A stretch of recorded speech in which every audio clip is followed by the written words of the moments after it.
Hey guys, so today I wanted to talk about one thing that is called GPP, right? General Physical Preparation or Preparedness.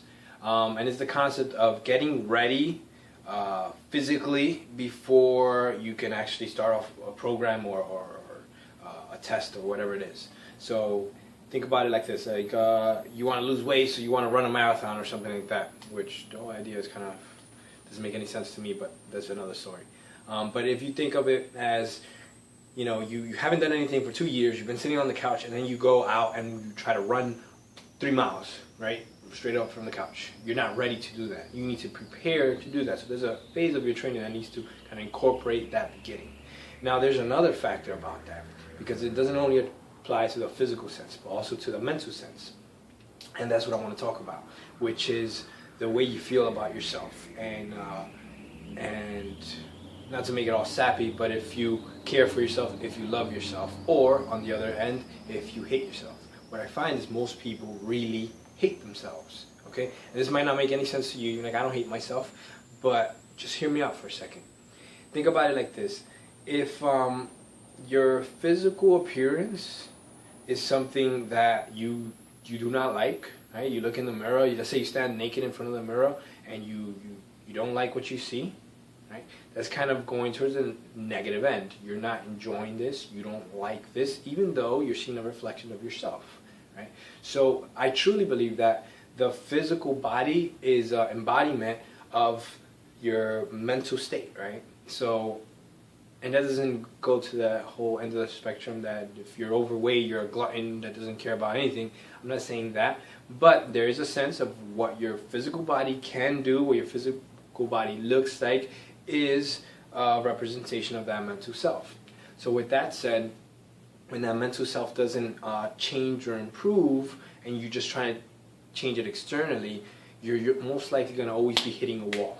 And now, coming further into my point, so if you hate yourself, right, if you hate what your body looks like, and that's why you, let's say, want to lose weight or tone up, get stronger, bigger, whatever it is you want to do, but you hate your current self, what you're telling yourself is that you can't stand you, therefore you want to do something to take care of yourself. And that's kind of redundant, because, not redundant, rather it clashes with itself, because of the simple concept of, think about it, if I give you, I don't know, a car, right, your first car, and you hate it, you can't stand it, it's a I don't know, Plymouth Neon from 95 or something like that, right? You can't stand the car, it's rusting and everything. And now I tell you to take care of it. You have to clean it, you have to polish it and all of that. Are you going to really do that? Most likely not, right? But if I give you a Ferrari, let's say, you're going to be having fun waxing and waxing off all day long, right? Because your perception of that object is going to have a big impact on how you treat that object. Same thing comes to your physical body. When you're training to improve yourself physically, if you're coming from a negative place, that's not going to keep you going, right? You're not going to run away from your physical self because you hate it so much.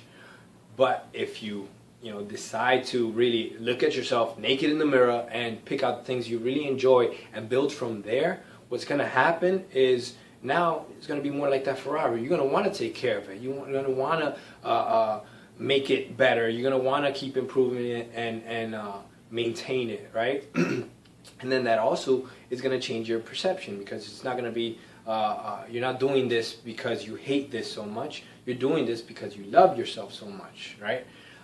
So that's going to make the whole process easier. And then the whole journey itself is not just a means to the end.